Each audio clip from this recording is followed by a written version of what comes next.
Tú dijiste una frase que se malinterpretó. En San Juan de Lurigancho no había Estado. Esa frase que me catapultó a la fama refleja lo que sucede en el Perú. En el Perú no hay Estado. Efectivamente, en el Perú hay ciudadanos de segunda categoría porque no reciben los servicios del Estado y eso es absolutamente inaceptable. El propósito del movimiento Capitalismo Consciente es impulsar el ejercicio de un liderazgo para generar impactos positivos al país. Seamos la voz de los que no tienen voz. ¿Cómo construimos mejores ciudadanos? Yo me tengo que informar. Yo no puedo cuestionar la política y nunca haber leído la Constitución política. ¿Cómo sería E-Salud si los privilegiados fuésemos tratados en E-Salud? ¿Cómo sería la educación pública si nuestros hijos tuviesen que usar la educación pública? Necesito contribuir a construir un mejor país y necesito ayudar a generar este bichito en el resto de peruanos para que sientan que todos podemos construir un mejor país. No tenemos que irnos al CEO de la corporación más importante del país. Él no va a ser el que va a generar el cambio. Todos tenemos que construir Perú.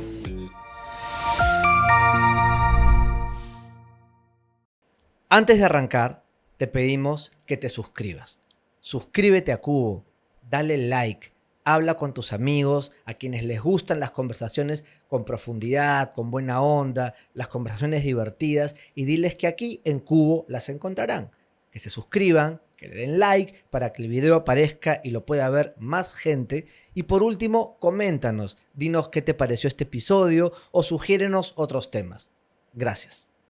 Hablar de capitalismo en el Perú, para mucha gente puede sonar como algo privilegiado, ¿no? Como si solo los privilegiados pudiésemos hablar de capitalismo porque nos conviene. O también se dice, no se puede hablar de políticas públicas ni del Estado desde un barrio pudiente. Tú dijiste alguna vez una frase que se malinterpretó y al mismo tiempo, creo yo, y esta es mi opinión, tiene mucha verdad. Es absolutamente cierta que en San Juan de Lurigancho no había Estado. Lo pusiste como ejemplo, además. Podríamos decir en Chiclayo no hay Estado. Y creo que estaríamos en lo cierto también. Y se te criticó mucho por eso. Pero sin embargo, te decía hace unos instantes, antes de que se prendieran los micrófonos, que la vida solamente te está dando la razón. Lamentablemente. Lamentablemente. A ver, hablar de capitalismo no es un privilegio. El Perú es un país capitalista y este 70% de informales te lo demuestra. Puno es una región anarcocapitalista, son absolutamente capitalistas, ¿no? En una región donde no hay Estado. Esa frase que a mí me da mucha risa y que yo siempre digo que me catapultó a la fama. Te provocó memes, ¿no? Me hizo muchos memes, incluso mis hijos hicieron muchos de esos memes. Todavía tengo varios stickers que me sacan de cada cierto tiempo. Es una frase que refleja lo que sucede en el Perú. En el Perú no hay Estado, no solo lo dije esa vez, he escrito varias columnas que se llaman No hay Estado y lo sostengo hoy. ¿Por qué no hay Estado? Porque el Estado tiene una función que cumplir y en el Perú el Estado no cumple esa función. La frase de alguna manera fue sacada de contexto porque lo que yo traté de explicar es que quienes vivimos en el privilegio, y ahí yo me reconozco una privilegiada, quienes vivimos en Miraflores, San Isidro, La Molina, Surco, se genera cierta sensación como que si hubiese Estado, porque hemos privatizado, si quieres, la seguridad, ¿no? Hemos privatizado el ornato de la ciudad. Es una ciudad que se ve más bonita, donde hay más árboles, hay más plantas, hay mayor seguridad. Pero si tú sales de esa parte de la ciudad, lo que te encuentras es que hay una falta de Estado. Y eso no fue dicho para decir que los que viven fuera de esa zona son ciudadanos de segunda categoría que no merecen nada. Fue al contrario. Fue un reconocer que efectivamente en el Perú hay ciudadanos de segunda categoría porque no reciben los servicios del Estado y eso es absolutamente inaceptable. Y desde ese privilegio, uno de los problemas, y que quizá sea esa aparente invisibilidad o invisibilidad a secas, es que tampoco desde el privilegio se sale para ver esos lugares, ¿no? ¿Cuánta gente ha ido efectivamente a Ticlio Chico? ¿Quiénes saben dónde queda Ticlo Chico? ¿Quiénes saben cómo se vive en la quinta o sexta etapa de San Juan del Lurigancho, Camino Ancón? Tú pasas Camino Ancón y ves muchos distritos nuevos o poblados, ¿no? Porque no son reconocidos como distritos, ¿no? Asentamientos humanos nuevos. ¿Cuántas personas han efectivamente entrado, han circulado por ahí y han visto cómo viven millones de peruanos, donde no hay baños, hay silos en un espacio abierto, donde hay un solo espacio donde está una cama, una cocina, ¿no? ¿Cuánto realmente quienes vivimos en el privilegio sabemos cómo vive el resto de peruanos? Y esto es bien importante porque esto no pasa por decir yo soy una privilegiada, el resto no me importa, o yo soy una privilegiada y quiero hacer obra social. No, pasa por asumir que necesitamos ejercer el rol que como ciudadanos tenemos. Y por eso es que nosotros desde Capitalismo Consciente impulsamos el liderazgo ciudadano, porque entendemos que los líderes empresariales, de la sociedad civil o de la academia, tenemos un poder muy, muy grande. Y ese poder tiene que ser puesto al servicio de aquellos que no tienen voz. Y esa es una frase que a mí me gusta repetir mucho. Yo quiero ser la voz de los que no tienen voz, o seamos la voz de los que no tienen voz, y exijámosle al Estado que en lugar de gastar millones del presupuesto en una empresa como Petroperú, o que se pierdan en corrupción, en una corrupción desmedida como la que vivimos en el Perú, ese presupuesto se vaya a obras de agua y saneamiento.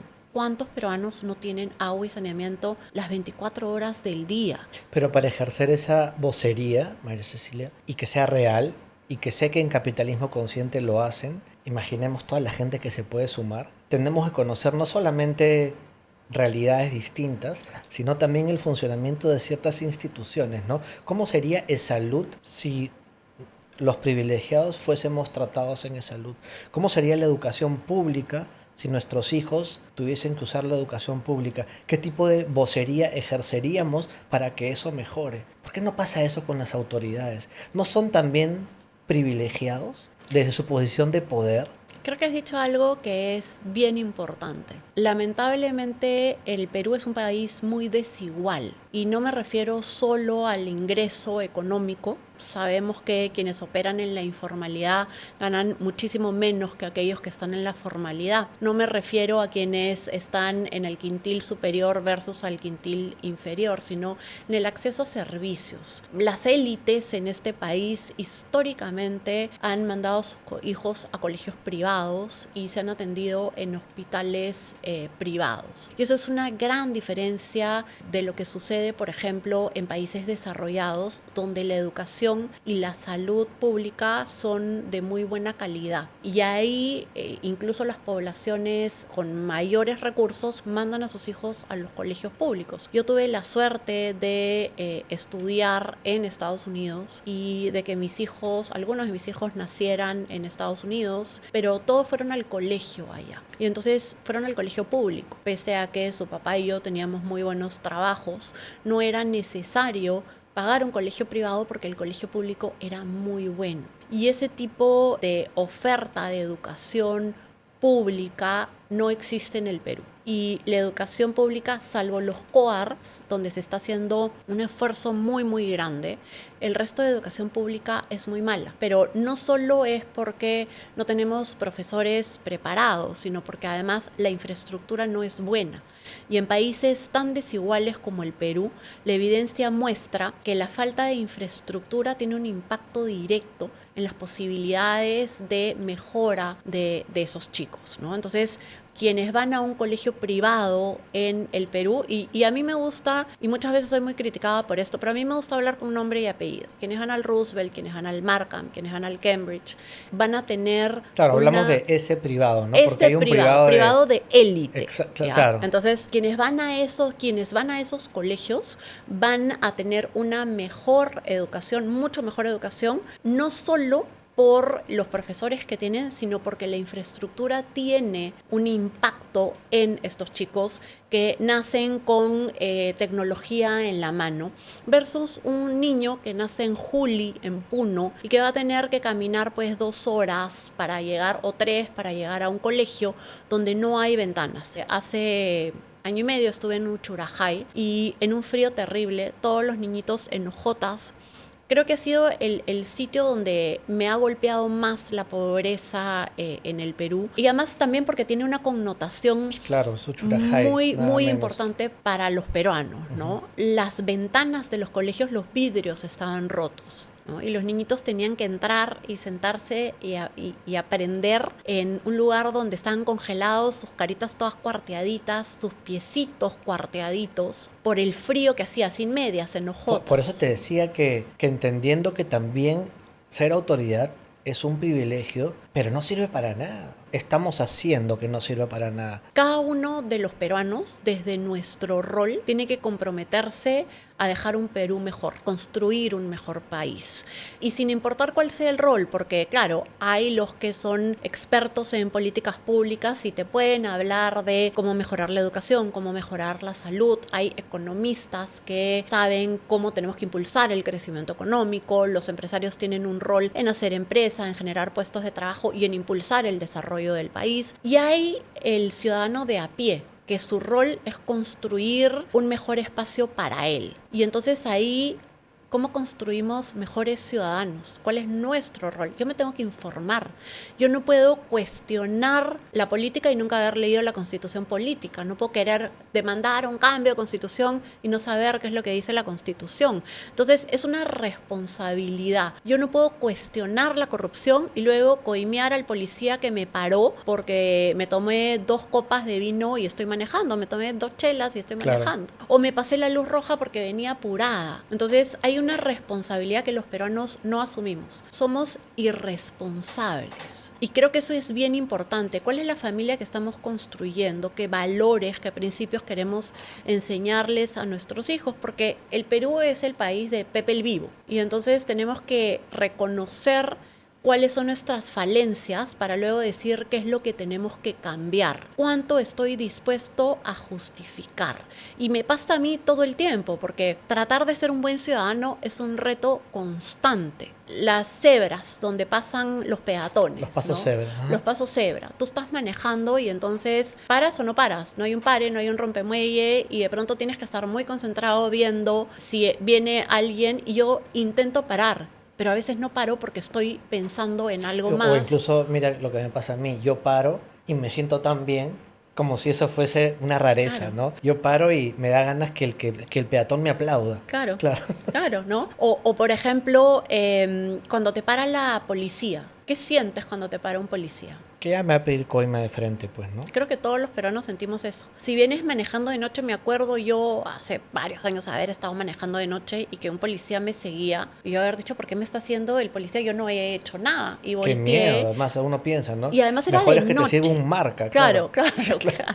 Y entonces yo seguí hasta que llegué y me comenzaba a gritar y yo dije, yo no voy a parar en ningún sitio, yo voy a parar, voy a manejar hasta llegar a la casa de alguien que yo conozco, de tal manera que yo pueda pedir ayuda si es necesario. Esa es la sensación que los peruanos tenemos cuando la policía nos sigue. Y además te pones muy nervioso porque no sabes qué es lo que va a pasar. No, y es una pena, ¿no? porque claro, estamos por un grupo de policías generalizándolos a todos. Así Quería es. cambiar de tema y hacértelo de manera de pregunta y de ahí desarrollarlo un poquitito, si la formalidad es un castigo para el peruano. Y te voy a poner el ejemplo que tengo. Eres un empresario, imagínate en Los Olivos, imagínate que tengas que pagar cupo porque si no te cae la delincuencia. Y además, si no te cae la delincuencia, te cae la autoridad local porque tienes el extintor 10 centímetros más a la derecha de lo que debes tenerlo. La formalidad, de nuevo, ¿es un castigo? La formalidad es un reto y la informalidad es una gran oportunidad. La informalidad. Es una gran oportunidad, es A una ver. oportunidad enorme. Y déjame explicarte por qué. Yo creo que quienes operamos en la formalidad tenemos que sobrevivir en este país. La formalidad es un reto enorme. Porque la formalidad. La formalidad es un reto enorme. Y la informalidad una oportunidad. Y la informalidad una oportunidad. ¿Por qué es un reto la formalidad? Porque quienes tenemos negocios, yo tengo negocios con puerta calle, la municipalidad va a venir todas las semanas y dependiendo de en qué distrito estás, van a venir algunos a extorsionarte. Tienes que hacer estos cambios porque los incentivos son perversos. Ellos necesitan justificar su trabajo. Y otra vez, no estoy buscando generalizar y no estoy diciendo que todo sea así, pero quienes tenemos que enfrentar al Estado en nuestras operaciones del día a día, encontramos estas situaciones. Y depende también de cuáles son las municipalidades. Hay municipalidades, otra vez hablando con un nombre propio, como Ate, donde te extorsionan. Y la municipalidad va y te extorsiona. Claro, porque imaginemos una lavandería, un puerta calle, y que llegue el municipio todo el tiempo a fiscalizar cada norma que tiene en letra chiquita en su y te va a querer asustar, y te va a querer cerrar, y te va a querer pedir cambios todo el tiempo. Entonces te aumentan los costos de operación, ¿no? Entonces el SUNAFIL, los costos laborales son muy, muy altos, sobre todo para las microempresas y para las pequeñas empresas, ¿no? Entonces eso es un reto grande. Porque además recordemos que la informalidad no es blanco y negro, no es soy informal o soy formal. Claro. La informalidad tiene unos matices enormes y yo me atrevo a decir que hasta la gran empresa en muchos casos tiene algo de informalidad, porque los costos laborales no te permiten sostener la cantidad de personas que tienes en planilla. El Estado peruano no puede sostener la cantidad de personas en planilla. Y que cada vez más, eso, ¿no? Y además cada vez más, pero por eso creó el sistema CAS, porque entienden que la formalidad es demasiado cara, pero nadie está dispuesto a enfrentar los problemas estructurales del país, porque luego nos va a salir algún líder de izquierda a cuestionarnos. Y entonces, como en el Perú hablamos a media voz y no hablamos fuerte, claro, y no defendemos nuestras ideas, entonces inmediatamente cuando alguien sale y te quiere atarantar, tú retrocedes. Y esa es una de las razones por las que poca gente habla fuerte y claro, porque no quieres que te enfrenten. Pero tú eres justamente el ejemplo de esa fortaleza y esa claridad a la hora de hablar. Me gusta conversar contigo justamente por eso, porque creo que eres una líder, no sé si decirlo, corporativa, empresarial, ciudadana, finalmente, que habla fuerte y habla claro. Que se gana muchos pleitos. Y a medios de comunicación dejas muchos titulares, muchos shorts, pero creo que eres muy consciente de esos, es decir, no lo estás haciendo desde la inconsciencia. Quisiera hablar por eso de tu rol en Capitalismo Consciente. Y has dicho, o has escrito, discúlpame que lo tengo anotado como que lo has dicho, que los empresarios peruanos les gusta navegar bajo el radar. No voy a generalizar, pero hay CEOs, y si son la mayoría, tú me lo dirás, hay gerentes, hay C-level que son cobardes. Sí, claro, por supuesto. Cobardía, dices tú. Por supuesto. Creo que cuando tú naces en un país y tienes una posición de poder, tienes una obligación. Esa obligación no pasa por dedicarte a tu empresa, resolver los problemas diarios, generar riqueza, pagar impuestos y pagar sueldos, ¿no es cierto? Va mucho más allá. A mayor educación y a mayor riqueza, hay mayor responsabilidad. Y los líderes de un país son usualmente, primero, quienes están en la élite. La élite es la que usualmente ha dirigido el país. Y la élite en todos los segmentos, no solo económica, cultural, desde la academia. La academia en el Perú es silente. ¿Dónde está la academia? ¿Dónde están los rectores de las universidades, los decanos de las facultades? Pero vivimos en un mundo, ya no en un país, ¿no? En un mundo donde estamos todos quizá muertos de miedo por lo que está pasando, ¿no? ¿Pero por qué? ¿Miedo de qué? No sé, del fin del mundo. No, ¿qué fin del mundo? De la inteligencia artificial, la guerra en Ucrania, Venezuela. Pero imagínate. Groenlandia. Creo que habían miedos mucho más grandes a fines del siglo XIX o principios del siglo XX, ¿no? Hoy en día, para comenzar, tenemos mucho más acceso a recursos en general. La humanidad está mucho mejor que lo que estaba a fines del siglo XIX, y eso no quiere decir que no haya pobreza, que no haya pobreza extrema, que no haya hambrunas, pero estamos Hay algunos como que país cuando hablan mejor. se siente tan fuerte, como se siente tan fuerte tu voz, porque es tan inusual que se hable así.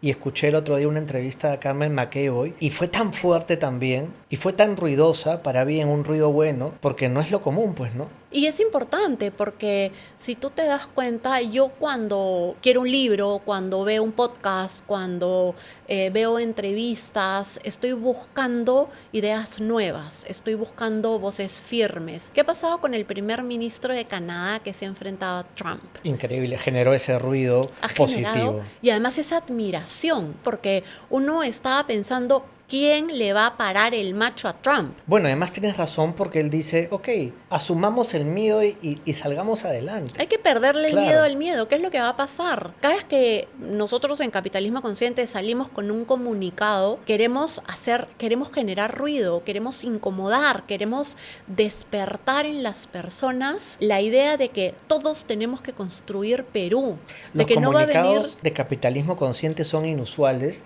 porque son fuertes, dicen lo que hay que decir en una posición que es la posición por lo menos de quienes forman parte del capitalismo consciente, pero se dicen cosas, no se habla bajito. ¿Me puedes contar la interna, cómo finalmente tú eres la que lo redacta, hay un comité que lo aprueba? Hay un comité. ¿O eres así, vamos la dictadora? Hay un comité, del no, capitalismo? eso no soy. ¿Cómo Ahí, es cómo mira, es la Capitalismo interna? Consciente es una organización de líderes empresariales, de la academia y de la sociedad civil. No solo somos sector privado. Tenemos un directorio que tiene 16 miembros y tenemos varios comités. Hay un comité de incidencia ciudadana, que es donde se redactan los comunicados y que se aprueban y luego pasan al directorio de capitalismo. No hay una discusión con la comunidad. En la comunidad tenemos más de 200 líderes y hay una discusión y no siempre están todos de acuerdo, pero el propósito del movimiento Capitalismo Consciente es impulsar el ejercicio de un liderazgo para generar impactos positivos al país. Y entonces tenemos que ser vocales y tenemos que comprarnos pleitos, porque si no nos compramos pleitos no vamos a cambiar este país. Si yo no cuestiono a empresarios corruptos y no cuestiono a empresarios que no tienen el valor, por ejemplo, de aportar por encima de la mesa campañas políticas y lo tienen que hacer en maletines o lo tienen que hacer debajo de la mesa, ¿cómo estoy yo contribuyendo? ¿Qué legitimidad tengo? Si yo no cuestiono a empresas cuya falta de previsión genera accidentes, ¿cómo cuestiono luego a municipalidades o luego a ministerios? No tendría legitimidad. Y entonces mi rol es pensar cómo construyo un mejor país. Mira, yo te voy a contar una cosa. Entre mi esposo y yo tenemos 7 hijos. Los 7 viven fuera del Perú. Yo he tomado como misión lograr que estos chicos regresen al Perú. Porque yo quiero... ¿Cómo te va Todavía no muy bien. en porcentaje? Logro que regresen por lo menos de vacaciones porque aman el Perú, pero yo quiero que vengan a desarrollar sus carreras al Perú. De estos 7, 5 ya acabaron la universidad. Están trabajando fuera. ¿Qué les impide, más allá del trabajo, quiero decir, mentalmente, ¿no? Porque de repente están muy bien colocados en un trabajo que les va bien, de repente tienen novios, novias que ya también los apegan a un lugar, pero cuando piensan en el Perú, ¿cuál es el impedimento final por ahora? Porque viven en países desarrollados, donde hay predictibilidad, donde hay seguridad, donde no tienes que pelear por tus derechos, porque tienes acceso a salud de primera calidad y no tienes que pelear como en salud durante meses para tener una atención. Yo tengo este caso que de hecho lo he contado varias veces en el periódico. Esta es una señora a la que conozco, tiene 75 años, lleva más de un año buscando cita para la operación del reemplazo de cadera. Su vida está afectada, está con dolor, no puede caminar, no puede trabajar. Llega finalmente un año después a la cita de la operación y después de hacerlo esperar 2 horas le dicen, ay, nos equivocamos, no hay sala de operaciones. Se tiene que ir, tiene que volver a sacar una cita y tiene que esperar que el médico le dé turno. Pero el médico, como atiende en clínica privada, ¿no? Entonces ella saca su cita en clínica privada, paga su consulta, le explica qué es lo que está pasando y el médico le dice, uy, no puedo hacer nada, no depende de mí, depende de la administración de salud. Y finalmente le dan la cita para junio. Esta es una señora que ha aportado y lleva más de 50 años aportando a salud. Y mira el caso, ¿no? Porque por más dramático que sea, hay gente que muere por esa espera. Por supuesto. Pero esta es una persona que vive con dolor. Claro, Y es una no, persona, no hay calidad de vida. y es una historia que hemos podido conocer y que se ha podido hacer pública y hasta ahora no hay resultados. Eso es lo que me parece más raro, porque te iba a preguntar justamente, pero veo que no, por lo que estás diciendo. No hay Porque resultados. tú hace poco escribiste una columna sobre Sí, eso. la semana pasada, de hecho, Ajá. escribí cuando me enteré que le habían regresado a su casa después de la Es operación. una locura. Es una locura, pero es el día a día de millones de peruanos. ¿Cuánta gente? Nano Guerra García le dio un infarto a las 7 de la noche en Arequipa, en el Valle de Tambo, y se murió. Claro, Era depende congresista de de la dónde te República. pasa algo, ¿no? Si a veces él le uno hubiera dices, dado eso en su claro. casa en Miraflores, hubiera llegado a la clínica americana y no se hubiera muerto. Pero esos son casos que nos llegan y que conocemos. ¿Qué pasa con los millones de peruanos que son ciudadanos de a pie y cuyos casos simplemente no llegamos a conocer? ¿Cuántos bebitos se mueren por no tener atención médica? Eso es absolutamente inhumano. La mortalidad materna en el Perú todavía es alta porque las mujeres no llegan a dar a luz a las clínicas. Tú acabas de tener un hijo, imagínate el no saber qué cosa va a suceder o el maltrato que sufren millones de mujeres cuando llegan a las clínicas y los médicos deciden sobre ellas y hacen cesáreas. Y de hecho sin te quería consultar. hablar de eso. O sea, yo acabo de tener una hija y el ejemplo que te voy a poner que me decía el pediatra, además me lo decía con la mejor de las ondas, porque le vamos a empezar a dar de comer, o sea, alimento sólido, y comenzamos a hablar de las alergias. Dijo, bueno, pues traten de no irse a un lugar donde no haya posta a darle por primera vez langostinos, ¿no? Y me ponía a pensar en qué difícil, qué complejo para los bebés que están ahí, eso no hay nada. Supuesto. Pero no solo eso, así haya posta, solo 1 de cada 2 postas en el Perú tiene un médico.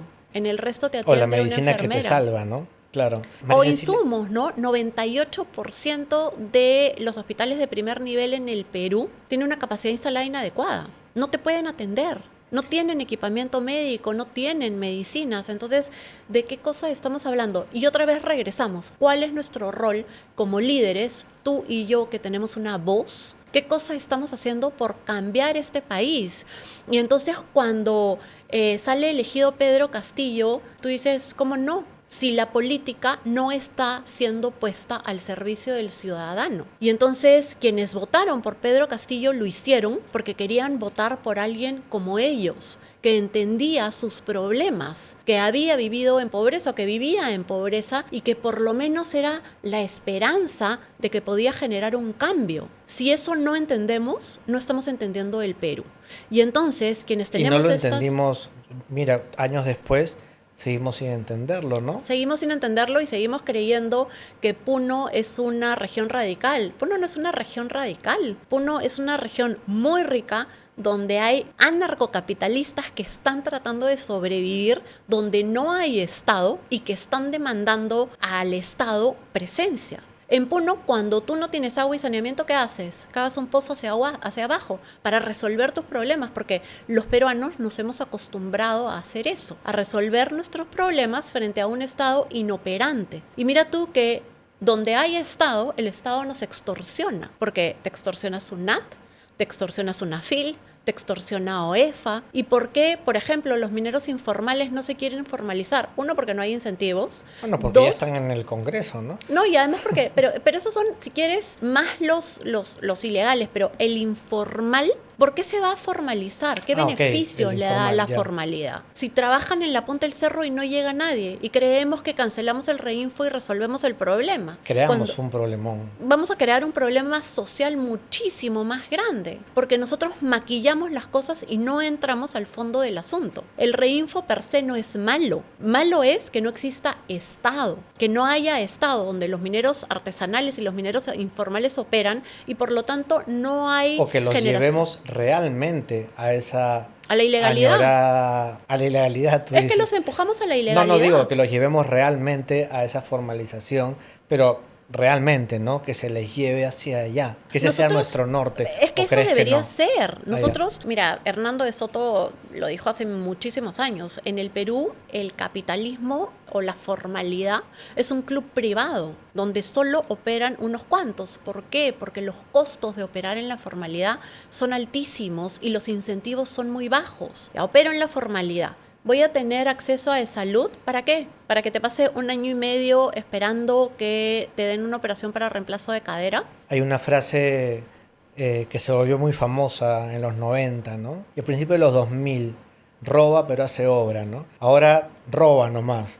Y en el mejor de los casos roba y hace malas obras, ¿no? ¿Qué futuro inmediato ligado a las elecciones, quiero decir, no al Chifagate, qué futuro inmediato crees que nos va a tocar? ¿Un populista de algún extremo o crees que algo hemos aprendido? No creo que hemos aprendido nada porque creo que pasamos todo por agua tibia. Creo que tenemos un serio problema en el Perú de integridad y tenemos un serio problema de autoestima. Los peruanos no tenemos autoestima y eso hace que sigamos discutiendo si Gerí se debe seguir sentando en Palacio de Gobierno o no. Con miedo a que cuando nos vean que nos están viendo un día martes, ya hayan pasado ciertas cosas. ¿Cuál es tu opinión hoy? ¿La ética, la moralidad de esa investidura está por encima de que las elecciones estén a la vuelta de la esquina? ¿Se tiene Sin que ir duda. ya? Yo creo que Gerí se debería ir ya. Yo personalmente creo que Gerí nunca debió haber llegado a Palacio de Gobierno. Gerí era un congresista que tenía una acusación por violación sexual, acusación que fue archivada por falta de pruebas cuando él ya era presidente del Congreso. A De veces hecho, olvidamos ese a veces episodio. ese pequeño Sí. detalle, pero generalmente las personas no tienen acusaciones por violación sexual. Y sí es cierto, y muchas veces quienes me cuestionan por tener estas ideas me dicen, pero existe la presunción de inocencia.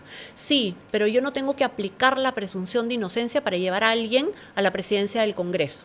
Si yo ya tengo una persona que tiene una investigación por violación sexual, cuando en el Perú la violencia sexual contra las mujeres es altísima, no lo puedo elegir presidente del Congreso. Que el señor resuelva sus problemas y luego conversamos. Pero no puedo pasar por alto este tipo de situaciones. O Y sea, lo eso tuyo aplica va para más allá, lo todo. tuyo va del error inicial. Él nunca debió ser presidente del Nunca Congreso. debió ser presidente del Congreso, mucho menos presidente de la Claro. República, porque además con Paniagua y luego con Sagasti, lo que ocurrió en el Congreso es que se eligió una nueva mesa directiva. ¿Por Claro. qué se hace eso? Porque se entiende que esta mesa directiva, el presidente de esta mesa directiva va a ser el presidente de la República. Entonces tú necesitas que haya legitimidad, que haya consenso en el legislativo que va a tener que sostener el ejecutivo. Pero veníamos tan mal que, claro, veníamos con Dina y Gerí arrancó con una aprobación extrañísima para un país como este, ¿no? ¿Pero por qué sucedió eso?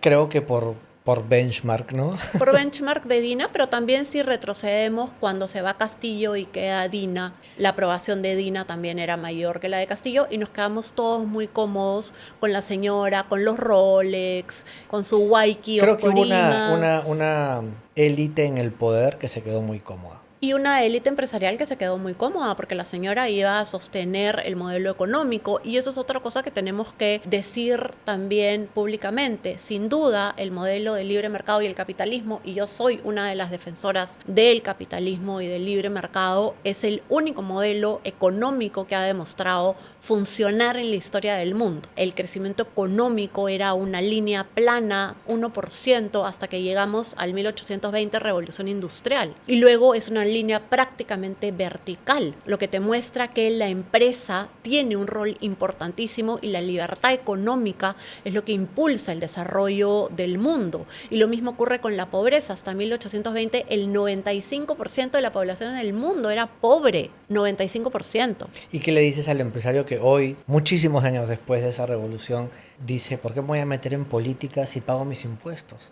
Y mira el país que tenemos. Y probablemente todos los hijos de esos empresarios están afuera como los míos. Yo quiero crear acá un país desarrollado para que mis hijos regresen. Yo les digo todo el tiempo y lo fastidio. Yo no quiero ser viejita sola en el Perú. Yo no quiero conocer a mis nietos por Zoom, ni tener que subirme a un avión para ir a ver a mis nietos. Entonces yo necesito crear o construir, o en todo caso, para no ser tan fuerte, necesito contribuir a construir un mejor país y necesito ayudar a generar este bichito en el resto de peruanos para que sientan que todos podemos construir un mejor país. No podemos sentarnos a esperar que llegue pues el próximo Mesías y que va a resolver los problemas del Perú, porque no existe Mesías que pueda resolver los problemas del Perú si es que todos los peruanos no nos enfocamos en construir ese mejor país. ¿Y qué le dices a esa chica o ese chico de 25 años que ha entrado a un trabajo, imaginemos formal, que es analista junior, que te escucha y te dice, pero yo qué liderazgo ejerzo en esta empresa, que además es una empresa donde de repente la meritocracia importa poco, donde el sobrino del dueño es el que rápidamente escala, de repente porque no hay meritocracia o de repente porque justamente sus estudios y todo esto que el azar promueve, que es nacer en el lugar donde naces, te pone ahí, te coloca. ¿Qué puede hacer un chico de 25 años? Nos ven muchos chicos que no son necesariamente líderes empresariales y están empezando una carrera. Mira, primero que no importa en qué posición estés, tú eres un líder porque tú lo llevas dentro. En el nido hay niñitos que son líderes y no importa en dónde estés, ni importa si impactas a una persona o a 5,000. Si tú ya estás impactando en una persona, ya estás cambiando el mundo de esa persona. Ese chico de 25 años que está trabajando en una empresa tiene un grupo de amigos, tiene una familia. ¿Cómo logramos en el mundo los distintos proyectos que han impulsado el cambio de comportamiento? A través de los niños. A los niños se les enseñaba que fumar era dañino y el niño se iba con donde su papá y le decía no fumes. Y el niño dejaba de fumar. No, el papá. No, yo sé. El papá, no fumes. Y ese niño creció no fumando. Y así fue como fuimos cambiando ciertas cosas. Entonces, no hay que minimizar el liderazgo. No tenemos que irnos al CEO de la corporación más importante del país. Él no va a ser el que va a generar el cambio. Somos todos los peruanos desde nuestros espacios. El taxista que me ha traído hoy día, que paró en la cebra para que la gente pase. La persona que saca a pasear a su perro y recoge la caca del perro. Claro, y mira que estoy diciendo caca, porque eso tampoco se dice. Porque pequeños hay que actos decir, de heroísmo. Pequeños actos de heroísmo. Tú caminas por San Isidro y cuántas bolsitas de caca de perro encuentras en las veredas. Pedazos de caca, no, pero bolsitas. Ni bolsitas. Muchas bolsitas. Han recogido la bolsita y no la pueden llevar al basurero de su casa. En Japón no hay basureros en la calle. La gente hace basura y se la mete al bolsillo y se la lleva a su casa. Entonces es asumir responsabilidad. Si yo creo que el transporte público es malo, ¿cómo estoy contribuyendo a que eso siga así? Si yo soy usuaria del transporte público y yo voy sentada con un taxista y el taxista toca la bocina, yo le voy a decir, señor, no toque la bocina, está haciendo contaminación auditiva. O si estoy en un micro y el micro va muy rápido, le tengo que decir, baje la velocidad. ¿Qué sucede cuando el policía me para? ¿Qué sucede en los colegios? Los profesores que reciben 5 soles para pasar en el examen a los chicos. ¿Cuánto estoy denunciando? Y vamos a temas ya más personales. En el Perú no hay sanción social. ¿Cuántos empresarios conocemos que coimean? El otro día llega una tía y me cuenta que a mi prima le había parado el policía porque no había pasado la revisión técnica. Y mi prima, el señor le dijo solo tengo 20 soles. Y yo le decía, por favor, no me cuentes eso a mí. A mí eso no me lo puedes contar.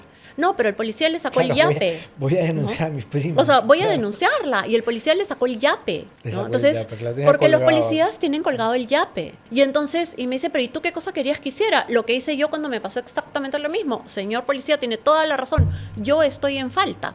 Vamos a la comisaría. Y el policía me seguía palabreando y yo no hice contacto visual con el policía. Y yo seguía mirando, además tenía uno de mis hijos al costado. Y yo le dije, yo no voy, lléveme a la comisaría, pero lléveme de una vez, porque yo no tengo tiempo que perder conversando con usted acá. Yo ya reconocí mi falta. Pero le va a costar 2,000 y tantos soles. Bueno, es mi responsabilidad. Yo conozco la ley.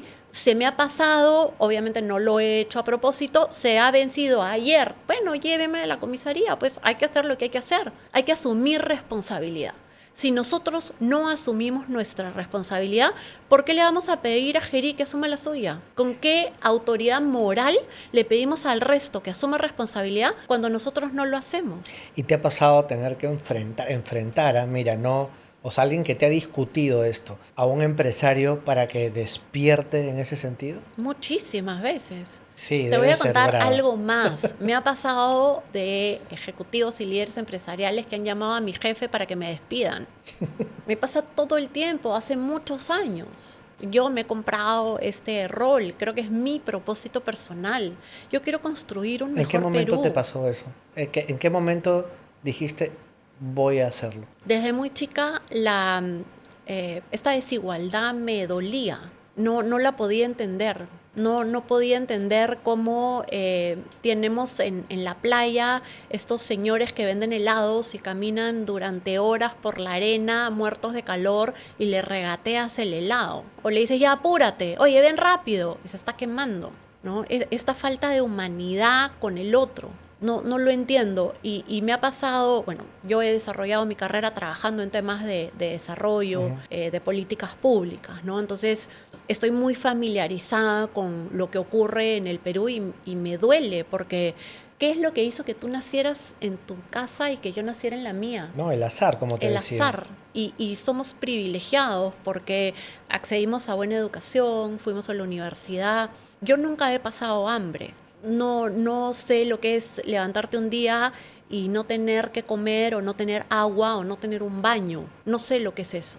Claro, pero hay una empatía en ti que entenderás que no es normal en el mundo en el que vivimos, en Pero que nuestro debería mundo. serla, ¿no? Porque, a ver, si tú ves estos niñitos en la calle, a mí la noche, desde muy chica, me asustaba, la noche me daba miedo. Ujú. Y además era porque cuando eres niñita, rara vez estás de noche en la calle, ¿no? Tienes un horario y qué sé yo. Y cuando yo salía de noche me sentía un poquito insegura, si quieres. Y cuando yo veo hoy en los semáforos a los niñitos de noche o a las personas de madrugada, ¿no? O sea, ya te vas a una fiesta, regresas 3 de la mañana y ves a la gente que sigue en la calle caminando y tú dices, ¿dónde están sus casas? ¿Cuánto para que lleguen a su casa? ¿Cómo serán sus noches? Hay gente que duerme en los jardines del Sanjón. ¿Qué pasa con ellos? La cantidad de venezolanos que hemos visto caminando por las carreteras, con sus hijitos, con mochilas. ¿Qué es lo que hace que nosotros hemos tenido la suerte que no nos pasara? Pero a lo mejor si hubiéramos nacido en Venezuela nos habría pasado. No, y además la vida puede cambiar de un momento a otro, ¿no? A ellos les pasó. A ellos les pasó. ¿Y qué hace? ¿Por qué no podemos sentir esa empatía? ¿Por qué en cada niñito pobre que ves en la esquina no ves a uno de tus hijos? Creo que eso es bien importante porque si nosotros los viéramos de esa manera, nos involucraríamos más y buscaríamos cambiar el país. Yo trato siempre de recordar lo que sucedió en Alemania en los años 30. Alemania era el país más desarrollado del mundo, con la élite más culta del mundo, con la mayor cantidad de premios Nobel, con la mayor cantidad de científicos, y miren lo que sucedió. Se fueron hipnotizando. No levantaron la voz. No levantaron la voz a tiempo y muchos sabían qué era lo que estaba sucediendo, pero es como que hoy digamos, no sabíamos, Gerí llegó y no sabíamos. Alejandro Toledo, para ir más atrás, ese fue un pleito que yo me compré. Sabíamos quién era Alejandro Toledo, conocíamos las historias de Alejandro Toledo y se las pasamos por agua tibia. Había una denuncia de Lean Karp que Alejandro Toledo la había golpeado entre él y su papá. Habían las denuncias de que se había perdido Alejandro Toledo y había sido secuestrado, lo habían secuestrado. Bueno, y había una hija que no reconocía, ¿no? Saraí Toledo. Una hija no reconocía, un proceso judicial donde Toledo le había pagado a 2 personas para que dijeran que la mamá de Saraí era una mujer de mal vivir, porque en aquel entonces no había recuerdo prueba de eso, ADN, sí. y entonces bastaba que 2 personas acreditaran que tenías una moral poco confiable para que el Poder Judicial te diera la razón y no reconocieras a tu hija. Eso hizo Alejandro Toledo. Lo sabíamos, el Hotel Melody con la suite presidencial. Sí. Entonces sabíamos quién Las era y horas perdidas de Alejandro Toledo. sabíamos de qué pie cojeaba. Entonces no digamos que no sabíamos y que nos sorprendieron. Digamos que no nos importó tanto. Uno de los propósitos de este espacio es formar mejores personas, mejores profesionales, y creo que ha sido muy, muy provechoso y me encanta cómo eres, cómo dices las cosas, los pleitos que te puedes haber ganado, creo que son muy honestos, ¿no? Sí, y creo que además debe ser una de esas personas que se va a dormir tranquila. No sé si tranquila, Bueno, no sé, siempre... uno tiene problemas en el día a día, pero tranquila con tu conciencia, quiero decir.